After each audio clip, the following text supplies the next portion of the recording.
لو المرتب بيطير من غير ما تحسي، جربي معايا النهاردة أظرف التوفير.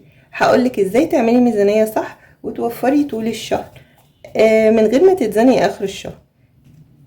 النهاردة هنقسم المرتب أو مصروفي البيت أو المعاش في أظرف التوفير، هيفرقوا معاكي جدا وهينظموا حياتك. لو أول مرة بتشوفيني فأنا أمنية علي ودي قناتي. ما تنسيش اللايك والشير والاشتراك في القناة وتفعلوا الجرس على الكل عشان يوصلكم كل جديد. وفضلا وليس أمرا اللايك، لأن اللايك ده اللي بيفعل الفيديو ويخليه يوصل لأكبر عدد من الناس عشان الكل يستفيد. النهاردة هنعمل تجربة عملية لتقسيم المرتب بطريقة 50-30-20. النهاردة هنعمل تجربة عملية لتقسيم المرتب بطريقة 50-20-30. 50% أساسيات، 20% مستقبل، 30% مستوى المعيشة والرفاهيات. يلا بينا نبدأ.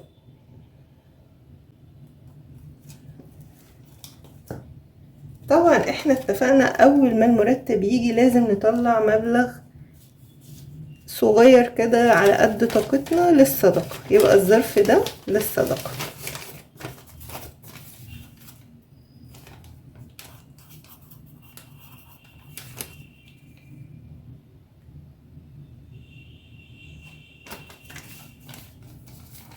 هكتب عليه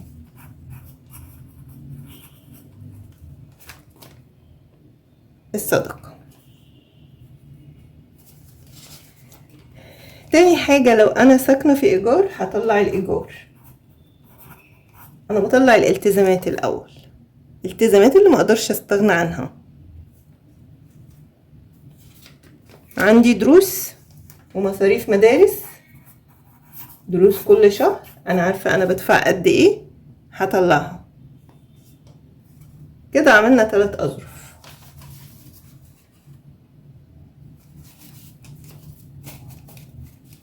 في اللي هيتبقى بقى هقسمه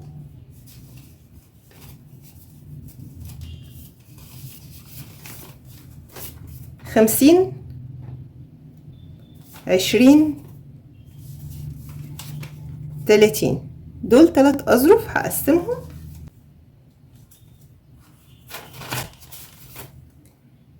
إيجار، هنحط فلوس الإيجار في ظرف ونشيلها، مش لازم نروح ندفع الإيجار في ساعتها، بس الظرف ده هيتشال لما ميعاد الإيجار يجي هندفع. الدروس، وهبقى كاتبة ورقة جوه كل مستر أو كل مس حسابه قد إيه، عشان اللي هياخد حسابه هعلم عليه في ورقة جوه هكتبها باسم كل مستر وكل مس هعمل إيه. تمام كده طلعنا 3 أظرف. هاجي بقى على المبلغ اللي باقي هقسمه التقسيمة اللي بقولك عليها دي اللي بتنظم أي ميزانية بيت. 50-30-20.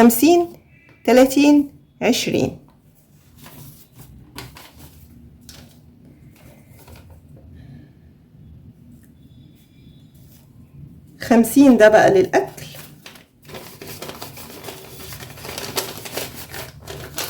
وهقولك ازاي هنقسمه لسه تاني.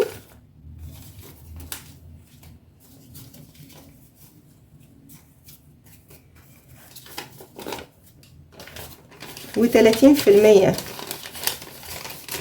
للكماليات بقى وطلبات البيت، ده هنشيله معاهم. و20% للادخار والطوارئ. لو مرتبك كبير شيلي 20% كلها ادخار، لو مرتبك صغير شيلي 10% ادخار و10% طوارئ. نيجي بقى على ظرف الأكل اللي هو 50%. احنا دلوقتي طلعنا لو مثلا مرتبك مثلا اللي فاضل بعد ما طلعنا الصدقة والإيجار والدروس اللي باقي 4000 جنيه، هناخد نصهم 2000 جنيه. طلعنا ظرف التحويش من 4000 جنيه، ونفرض ان دول 4000 جنيه اللي باقي بعد الصدقة والإيجار والدروس، اللي باقي 4000 جنيه. هناخد 20% يعني 800 جنيه حطيناها في ظرف وشلناها على جنب، ودي خلاص دي في في فيديوهات كتير قلنا نحطها في برطمان او علبة ونقفل عليها خالص، ده تحويش وطوارئ. وال30% 1200 جنيه. ال30% ده ظرف الكماليات والفواتير، حاجة البيت عايزها، حاجة باظت عايزة تتصلح، طلبات للبيت، الفواتير، مناسبة، ده 1200 جنيه. وال50% 2000 جنيه بقى للأكل. هقسم ال50% ده للأكل، هقسمه ازاي؟ كل الفيديوهات اللي فاتت قلنا هنقسم خزين البيت ازاي. خلاص احنا كده شلنا كل حاجة من علينا، وده باقي بقى هنعمل بيه الميزانية. الميزانية تعمليها ازاي؟ ان انتي تشوفي ايه اللي موجود عندك، تعملي قائمة بالمشتريات وتشوفي، تكتبي لستة كده بايه اللي موجود عندك تكملي عليه وايه اللي ناقص تجيبيه. تمام. وتشوفي انتي بقى بتظبطي ميزانية بيتك ازاي. هل بتظبطيها بالاسبوع؟ يبقى هنعمل 4 اظرف، يبقى الظرف ده هنطلع منه 4 اظرف على 4 اسابيع.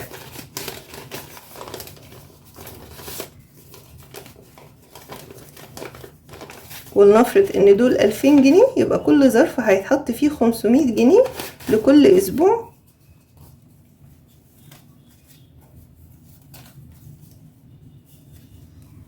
هنزل اجيب بيهم طلبات البيت كل اسبوع.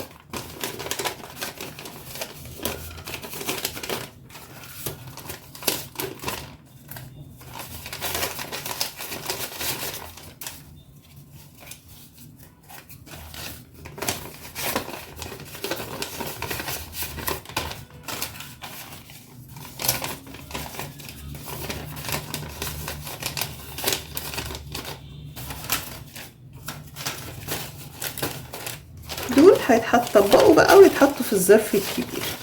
الاسبوع الاول هاخده اشتري بيه طلبات البيت واظبط ميزانيتي على كده، ما حاولش ادخل للاسبوع التاني الظرف التاني.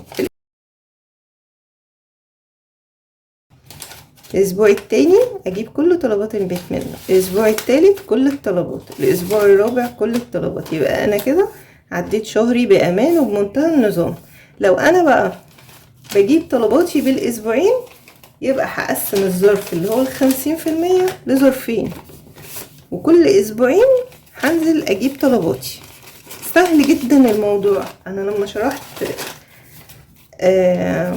فيديو الاظرف ده قبل كده قلتها في يعني جزء في فيديو، في ناس قالوا لي مش يعني حاسين الموضوع صعب. على فكرة الموضوع سهل جدا، انا النهارده شرحته بالتفصيل، وده اللي هيظبط لك الميزانية. ده كده انا بنزل مرتين في الشهر، بجيب بقى الخضار والفاكهة واللحوم وخزين البيت مرتين في الشهر.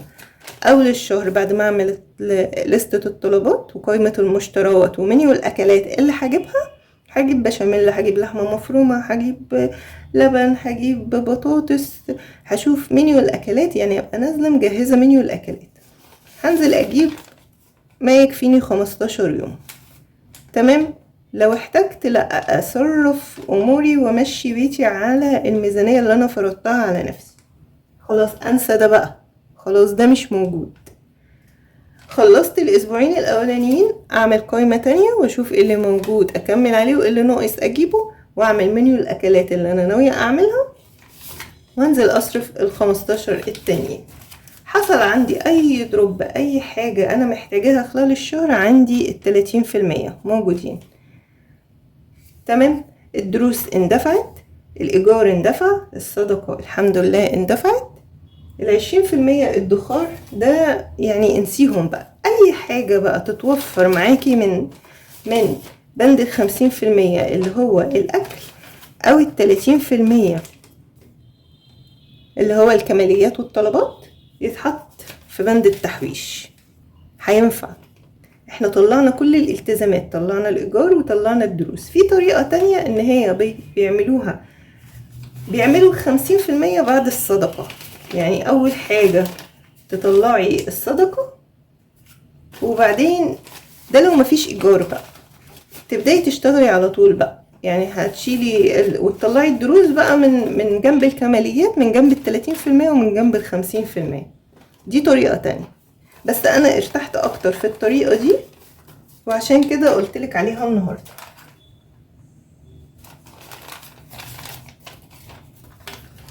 المشتريات الضرورية بقى اللي تجيبيها أول ما تمسكي الميزانية، هتجيبي رز ومكرونة وسكر وزيت وبقوليات وعدس وفول، والحاجات دي اقتصادية وبتكفي وبتتخزن، وبكده بقفل ملف الأساسيات من أول الشهر.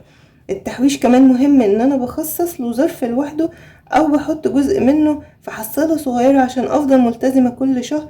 الظرف ده هيكبر معاكي وهتتفاجئي آخر السنة إن معاكي مبلغ انتي ما كنتيش بتحوشيه قبل كده. بس أهم حاجة الاستمرارية، وانك ما تكسليش في تنظيم الميزانية. وازاي اعمل ميزانية من اول الشهر، ده بيظبط لك الدنيا وبتفضلي رايقة طول الشهر.